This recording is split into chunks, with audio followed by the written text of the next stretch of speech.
House of Cards is brought to you by Drizzly, your online liquor store. Available in over 95 cities across North America, Drizzly offers a huge selection and competitive pricing with a side of personalized content. Now there's no need to leave the house. Get alcohol delivered in less than an hour by Drizzly. Head on over to drizzly.com and order today. And now get $5 off your first order of $20 or more when using promo code DRINK19 at checkout. Shop beer, wine, and liquor with drizzly.com.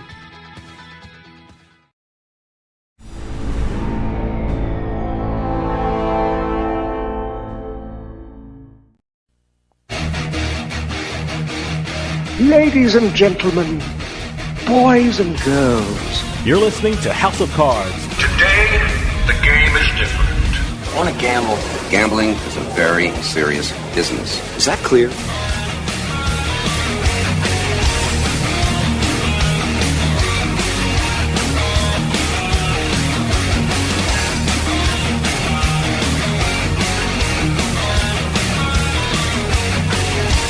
Welcome to House of Cards. Dave Weishaupt with you here, deep from the swamps of Jersey. We got a great show coming up for you. You know, if you're a fan of sports betting, you have to be amazed at what's going on in the gambling world. Deals are being made, a new football league had just started up, a new format for the NBA All-Star Game, and the NCAA March Madness is right around the corner. These are great times if you like to hit the sports books. So I'm going to be talking with Matt Rybaltowski from SportsHandle.com and USBets.com to help us break down all the big stories in the sports betting world. So stick around. We'll be right back with House of Cards.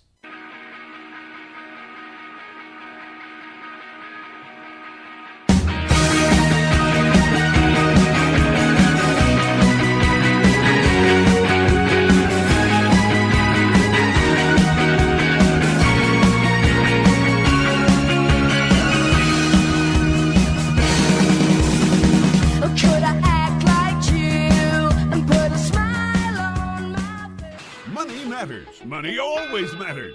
If you owe thousands in back taxes to the IRS, how much can Tax Solutions Now save you? I paid less than I owe. That's right, money matters. So call Tax Solutions Now and get the IRS off your back. Since 2014, Tax Solutions Now has been a leader in the tax resolution industry. That's why we say money matters. Remove wage garnishments, property liens, fines, and penalties. Qualify for the Fresh Start program or even uncollectible status. Money matters. How much can Tax Solutions Now save you? I owed the IRS over $10,000.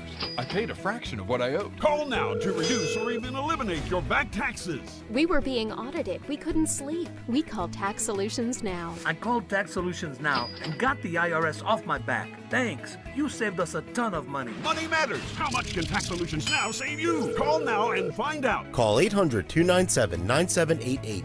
800-297-9788. Psst. Yeah, you. Come here. Haven't you heard? We don't need to hide anymore. Now, we can shop privately for adult products at adamandeve.com. They've got massage oils, lingerie, and lots more we can't mention here. Use offer code SPICE404. They'll give you 50% off almost any one item, 3 free DVDs, free mystery gift, and free shipping. That's 50% off, free shipping, and more. Private shopping starts at adamandeve.com.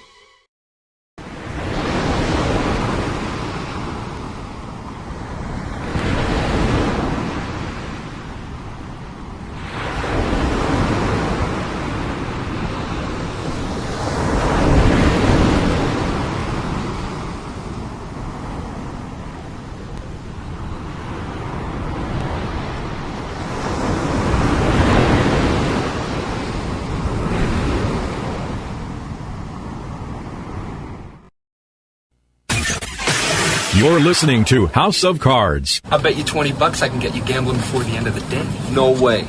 I'll give you 3-1 odds. No. 5-1. No. 10-1. You're on.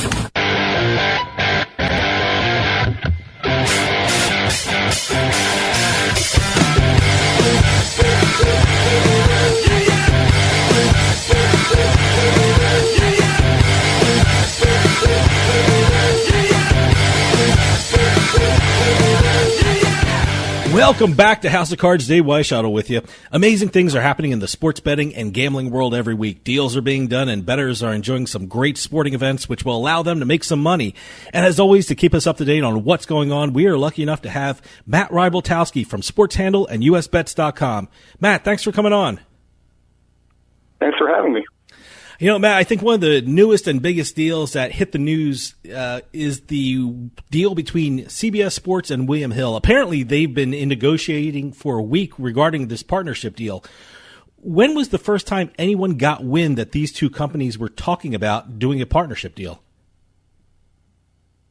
Yeah, it was announced last Monday, and it was initially reported by the Times of London over in Europe. So maybe a reporter over there got wind of it from some of their European sources. So there were indications that weekend that the companies were in advanced talks and that a deal was imminent, and then less than 48 hours after that report came out, the deal was announced. As you mentioned, Dave, I think I'm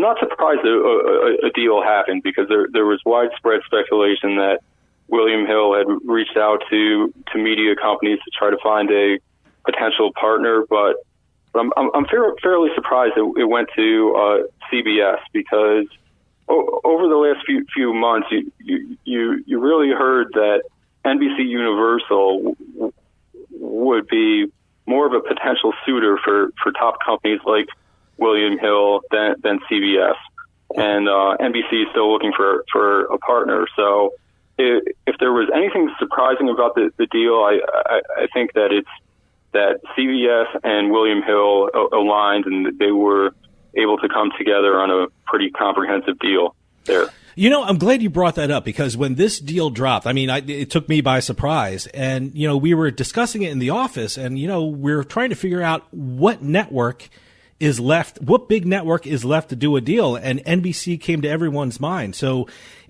should we be looking for a big NBC deal coming in the near future? Yeah, well, they're really running out of major sports books to partner with, because over the last year you've seen that Fox Sports came to terms with the Stars Group, and they were really the first of the media companies to reach a deal, and then subsequently there's been just a flurry of M&A deals in the space. Most recently, before the William Hill deal, Penn National took a 36% stake in Barstool. So I guess there's some companies that are still out there. PointsBet might be a possibility for NBC Sports, and maybe DraftKings, once their Tri merger is approved, that's another possibility. But yeah, the one by one, the sports books are really finding media companies to merge with. You know, getting back to the CBS William Hill deal, I mean, everyone doesn't call it a partnership anymore. They call it a strategic partnership. So I'm curious, what will each side be getting out of this arrangement?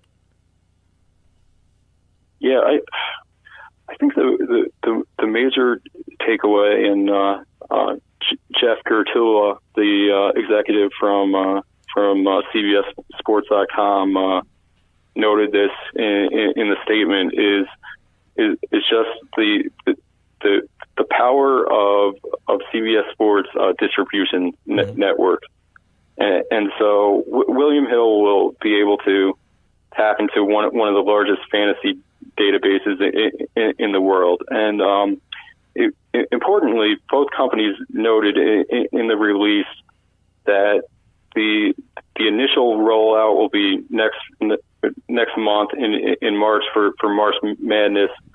but the full rollout isn't until the football season begins, and that's where this deal is really going to take shape. So I think you have to look at the fantasy football implications, and then you have to look at what FanDuel and DraftKings have done in taking the large customer base that they have from fantasy sports and then converting those customers to sports betting. So initially, it looks like William Hill might try to do the same thing there, because CBS has something along the lines of 80 million users across its digital platforms each month. So I think if William Hill is really able to tap into those customers there, then this could be a successful deal. Okay, hold that thought. We're going to take a quick break. See you on the other side.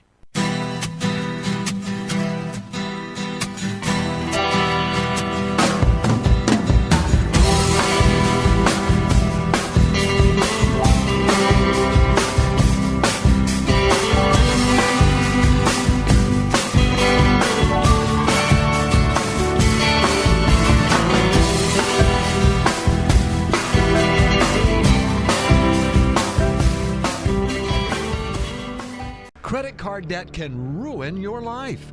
If you owe $10,000 and minimum payments are siphoning away your paycheck each month, you can get debt-free in less time than you think. I've paid $800 a month for the past 3 years and haven't changed the balance on my credit card. Get debt-free now has a program to reduce your debt, stop the harassing phone calls, avoid financial ruin, and settle for less than you owe. I feel like a huge weight has been lifted off my shoulders. You're pre-approved for our special hardship program if you owe $10,000 or more. Upon payment of your new lower balance, your debt will finally shrink until you are debt-free. My family no longer has 30 years of payments ahead of us at 20% interest. There's no fees until you see results. So call now, make one monthly program payment, and free up your cash. Resolve your debt. Call 800-515-1558. 800-515-1558. You're listening to House of Cards. Where was the house? Where was the house of cards?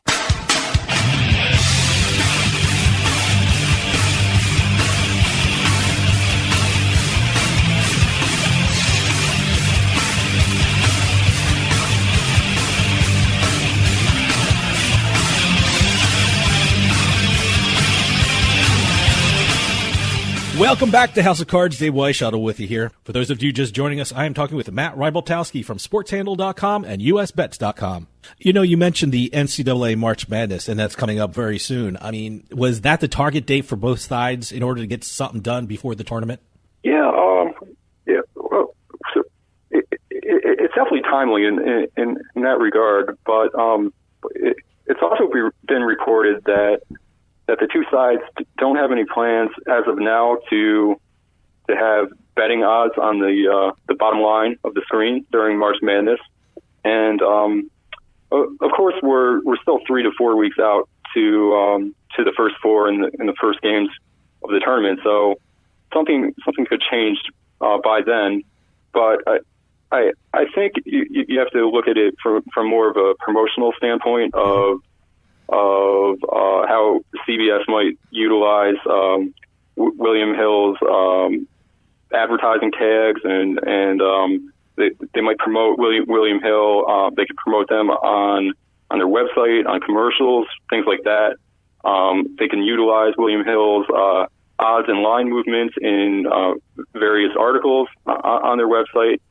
So that seems more plausible now than actually seeing those odds on the bottom of your screen during games for the tournament. You know, you mentioned this before. It seems like this deal is one in many of a whole list of partnership deals this last month and a half or so. I mean, you have Penn National doing a deal with Barstool. You have Yahoo Sports with MGM Resorts. They did a sports betting deal. In terms of importance to the gambling market, how big is the William Hill CBS deal in comparison with the other deals I just mentioned? Yeah, it's a really great question, and it's interesting. Chris Kravchich of Eilers and Krychek put out this this great data point earlier this week, and based on their research, FanDuel and DraftKings now represent more than 65% of the U.S. online market share for sports betting. And when you look at William Hill, it's less than 10%.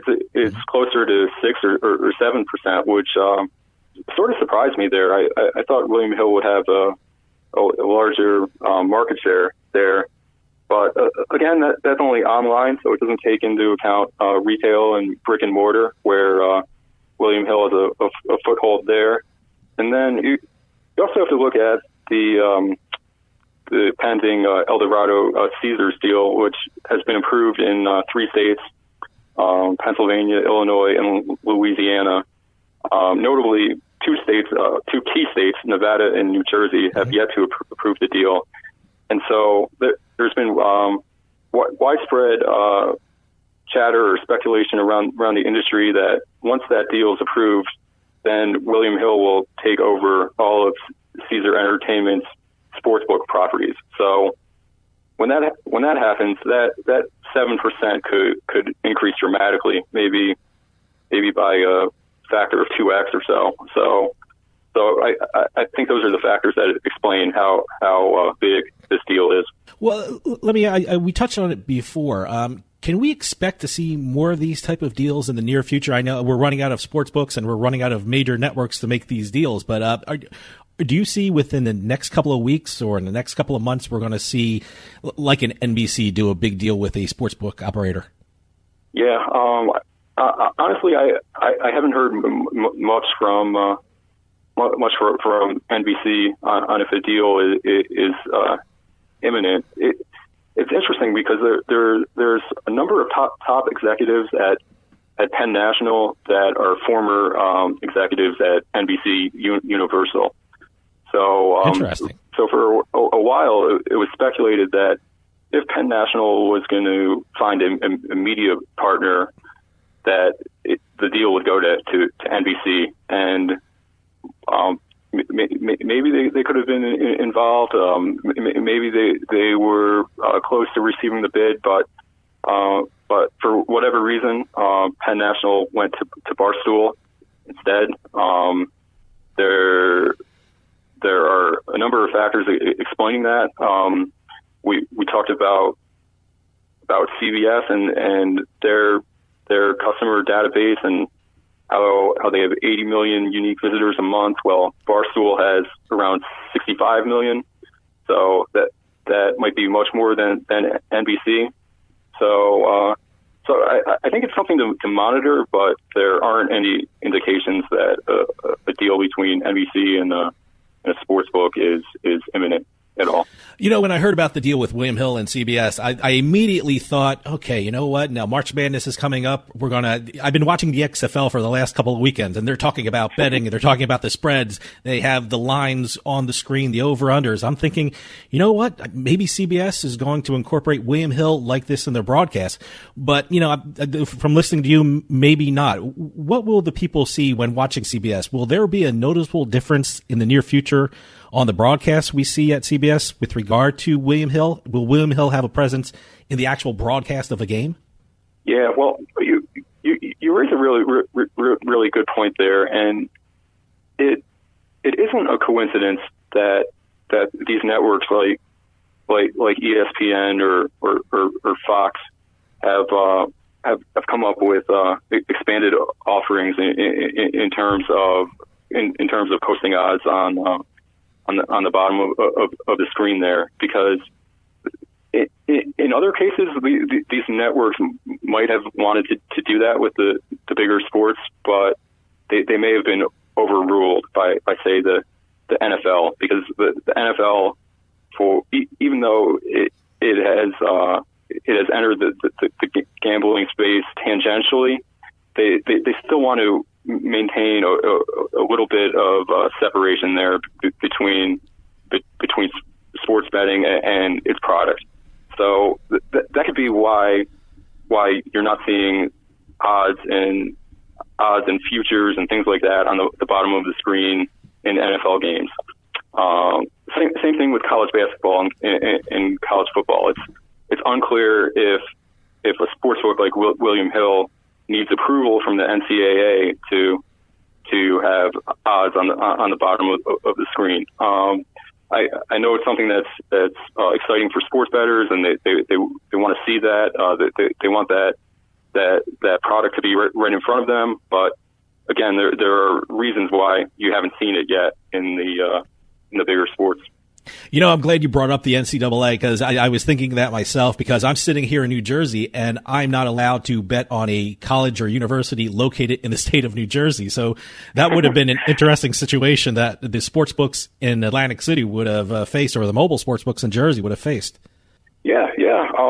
Well, if you look at Seton Hall this year, Seton Hall was in the top 10 earlier this month, and they're one of the not the favorite, but they're certainly in the mix to win it all. And sure, Princeton always goes too, and Monmouth is sometimes there, and Rutgers, and so people from New Jersey are really cut out of a lot of potential betting. Yeah, I think Rutgers hasn't been in the tournament in more than 25 years. And, for good reason. They're terrible. They're doing better as a favor keeping Rutgers out. It just seems crazy that you can't bet on two teams from major conferences, Seton Hall and Rutgers, at the tournament. Stick around. We'll be right back with more House of Cards.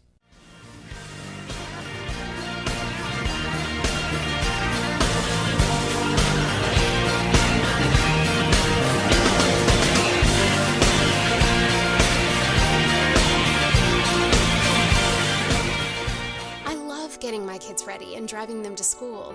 But a careless driver can change your life in an instant, and insurance companies want to settle on the cheap. Auto Accident Help Desk connects victims with powerful lawyers. They fight for you. I called Auto Accident Help Desk and got help for my pain and suffering. Don't let an insurance company take advantage of you. Our attorneys fight and beat big insurance every day. If you've been injured in an automobile accident in the last 6 months, you owe it to yourself to make this free call with no obligation.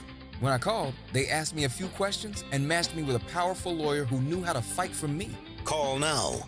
We're available 24/7 to help you get the money you deserve for your pain and suffering. They got me way more than the insurance company offered. Auto Accident Help Desk helps accident victims like you every day. Call 800-613-4611. 800-613-4611. 800-613-4611.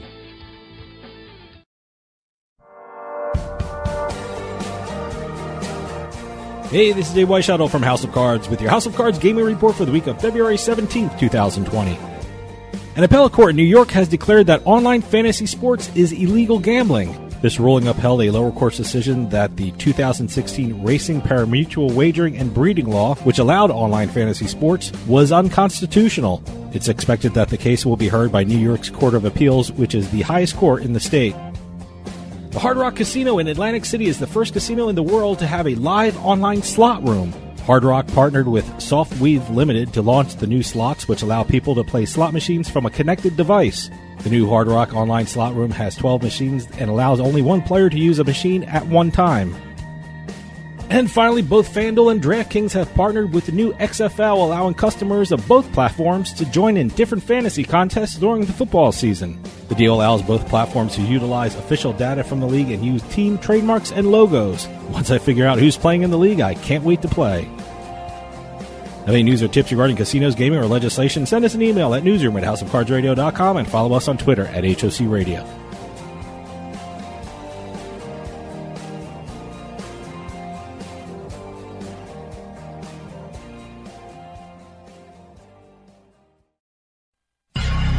You're listening to the House of Cards. Whoa! I think we got a show. Oh, yeah, we got a show. We definitely got a show. Oh, yeah, there's a show. Hey, it's all about ratings, baby, and we got them.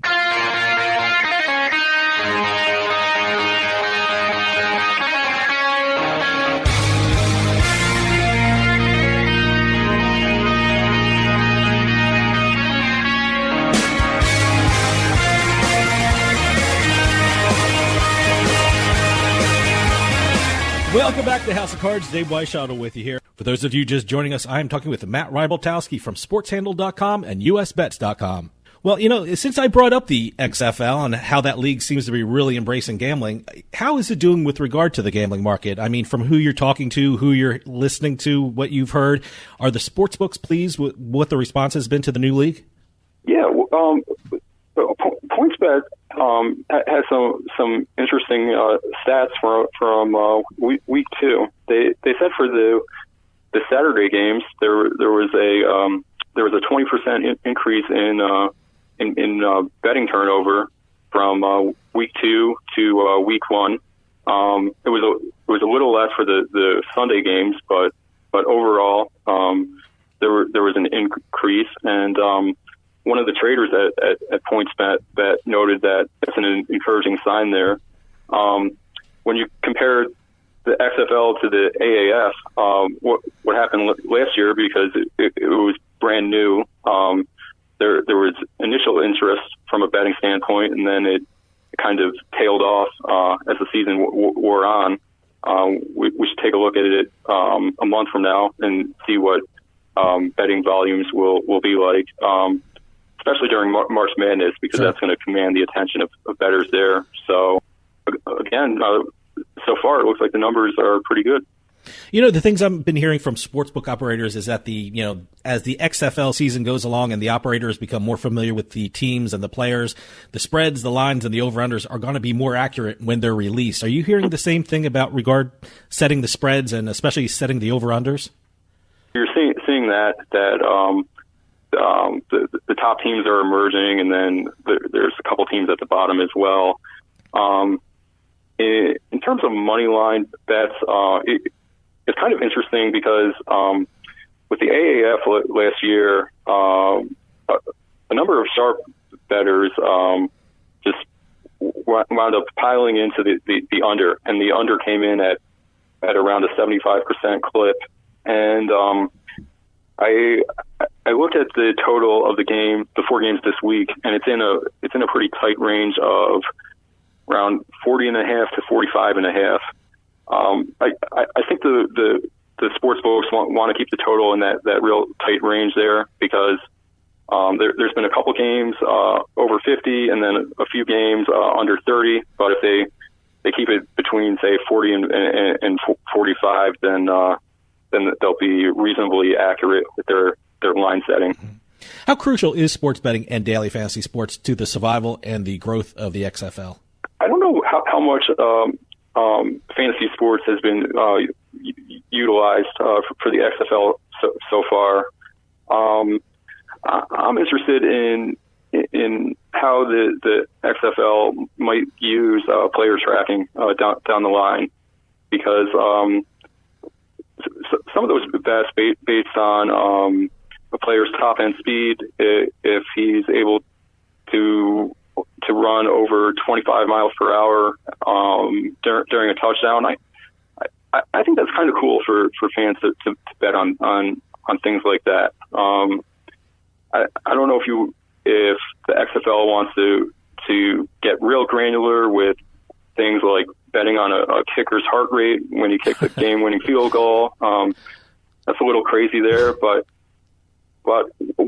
one way that the NFL could research this is that the XFL might be able to be a testing ground for them, because the NFL tracks all of those things now in terms of player speed and things like that. So I think once those bets receive regulatory approval, it would be kind of cool if a few books offered them. Mm-hmm. Another huge sporting event that happened was the NBA All-Star Game. I think by all accounts it's one of the more popular All-Star games that were out there, and I think the NBA did a great job in creating excitement around it. I know it was a big hit with fans of the NBA, but was the new format and scoring system a hit with the sports bettors or the sports books? Yeah, a few sports books offered those type of micro bets where you could bet on the total of points for the first, second, and third quarters. You could bet the spread on those type of bets. I think the books should be commended for suspending a few bets in the fourth quarter with the new format and the elim ending, because it was just impossible to come up with a projected total for the fourth quarter, and then what the spread would be as well if Team Giannis hit the 24-point total in the quarter there. So I was following it in real time, and a few places had so they had money line bets, and the money line fluctuated as the quarter wore on. Team LeBron they were a pretty big underdog going into the fourth when they were down 9, and then once they approached the 157 target, then they moved to a favorite, and they needed one basket to win, and at FanDuel they were a minus 550 favorite there. So yeah, for sure, it was really exciting to monitor all the in-game fluctuations as the fourth quarter transpired. You know, I was curious, especially the way it ended. The first thing I thought of, because it ended on a free throw. I mean, how did that affect the bets? I mean, was that something bad for the sports books? Was that something good for the sports books? Ending on a free throw, it never occurred to me that it would end like that. You know, PointsBet had a really cool prop before the game started on the player that would be the last player to score in the game, and I wondered the same thing, that if they meant a field goal or if a free throw accounted for that. And I checked in with PointsBet for confirmation afterwards, and they said yeah, it was a free throw was okay. They accepted free throws as the last basket of the game, and they set Anthony Davis at plus 700 to score the last point, and LeBron was the favorite at plus 400. So you could see as his team was going through that final play, it looked like LeBron wanted all the glory, and he wanted to take the last shot, but then he noticed that there was a mismatch down low, and I think Kyle Lowry was guarding AD, so he fed the post there. But for the people who bet, say like $100 or even more on that wager, they lost a lot of money there by LeBron's decision to make the pass instead of taking the last shot. I got to tell you, it was one of the more entertaining all-star games that in recent memory across any professional league. I mean, the players really seemed to be getting involved. When was the last all-star game you saw that they took charges and they had fouls, and they're usually trying not to get hurt, but they were really going hard at it. I mean, it really amped up the excitement for the fans, and I was wondering, how did that affect the line going through the games, and was it a big win for the sports books, or was it a big win for the sports bettors? Yeah, well, the players were definitely animated. Like you mentioned, there was that one play where there was a tie-up for a jump ball late in the game, and I think 4 players from Team LeBron got in the face of the officials and started arguing the call. So it definitely affected the spread. There was that one other play where Giannis had the block, and it looked like it was going to be a goaltend, and then the call was reversed. For in-game betting, a few places had to suspend their lines because had the basket counted, then Team LeBron would have had 156, and then the score was reversed back down to 154. So it definitely had an impact there.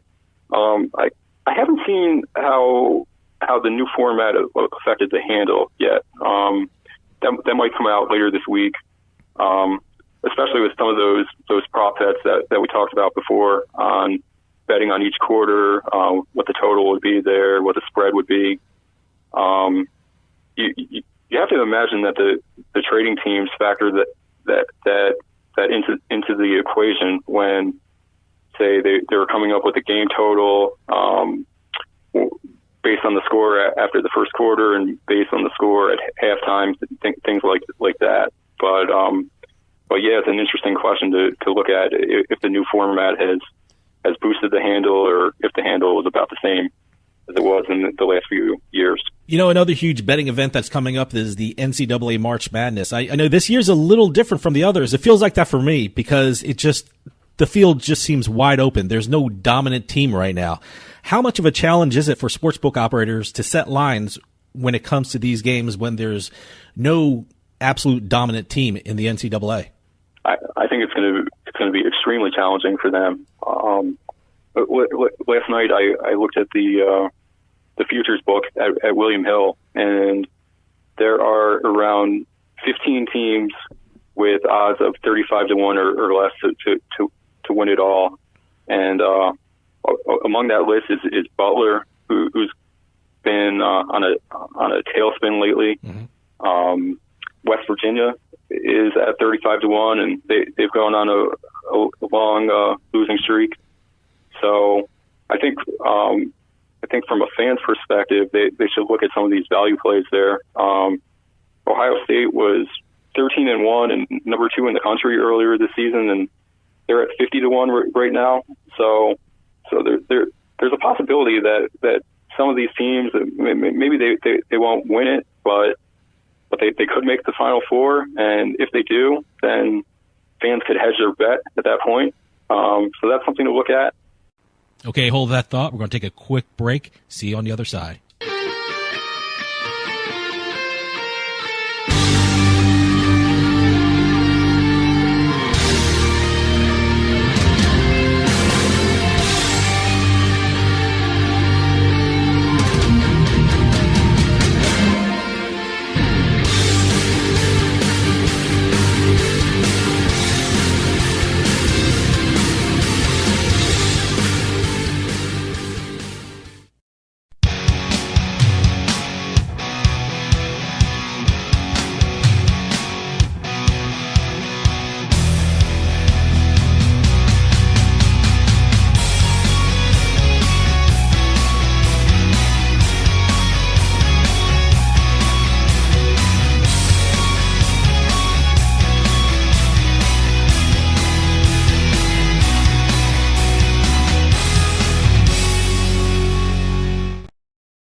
Haven't you heard? We don't need to hide anymore. Now, we can shop privately for adult products at adamandeve.com. They've got massage oils, lingerie, and lots more we can't mention here. Use offer code SPICE404. They'll give you 50% off almost any one item, 3 free DVDs, free mystery gift, and free shipping. That's 50% off, free shipping, and more. Private shopping starts at adamandeve.com. Sometimes life is wonderful, and sometimes it's not. Cherish the good, but always be prepared for life's challenges. If your employer doesn't supply health care coverage and you don't qualify for Medicare or Medicaid, you need to give us a call right now. Private health care is private health insurance for ages 65 and under with medical, dental, vision, and even prescription coverage. To get the coverage you need, call the number on the screen now. You're listening to House of Cards. Check out our website at houseofcardsradio.com.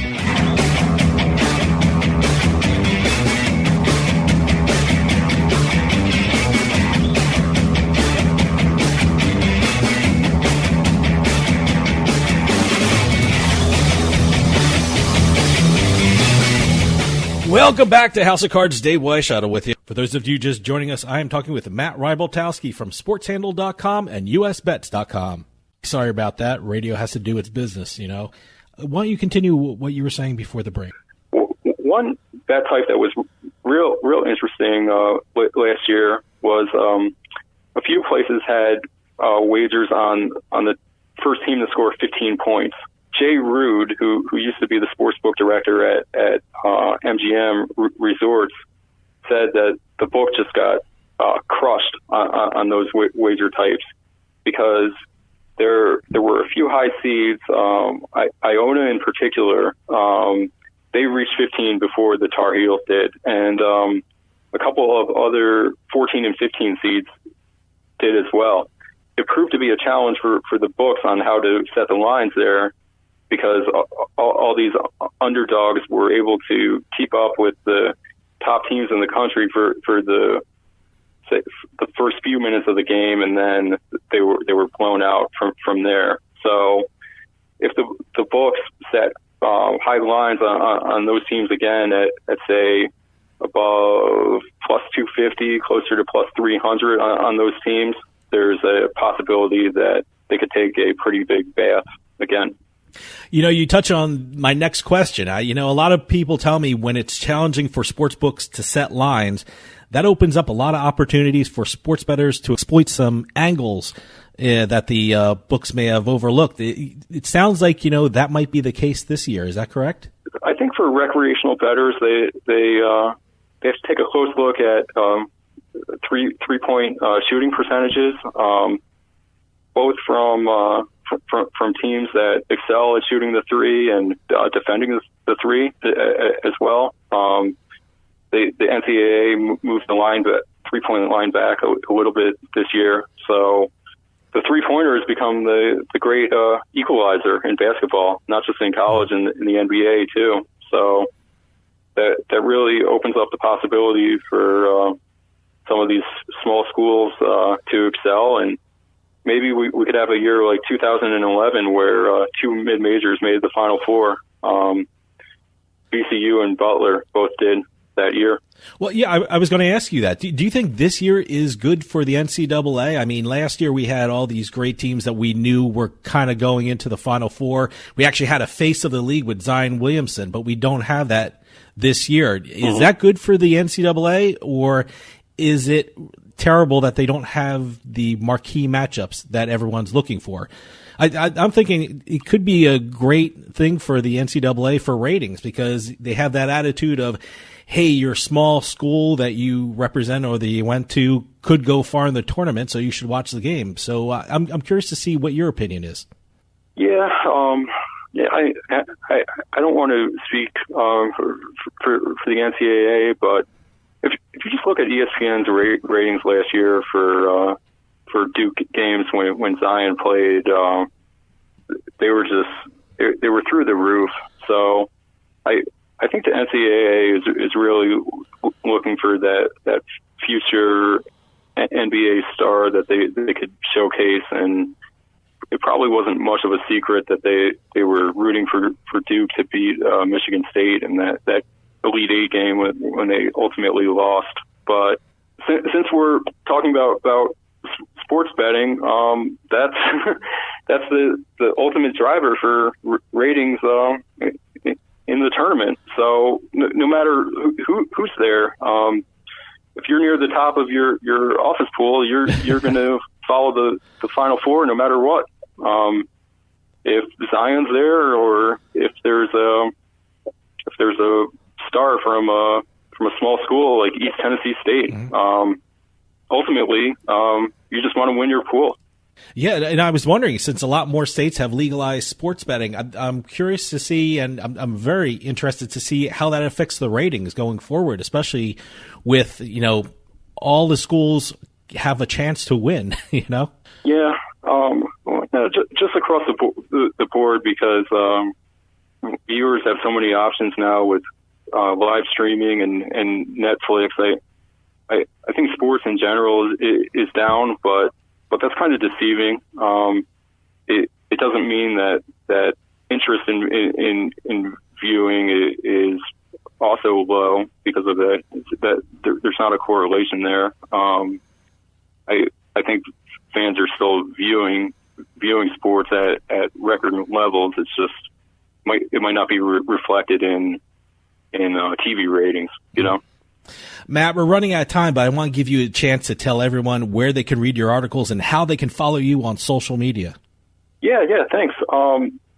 So it's on SportsHandle.com. We're one of the top sports betting sites throughout the country, and it's an exciting time for us because the legislative season is drawing to a close. So we've had constant updates over the last few weeks, and then on Twitter I'm at Matt Rybaltowski. That's MattRyb as in boy, ALT as in alt, OWSKI.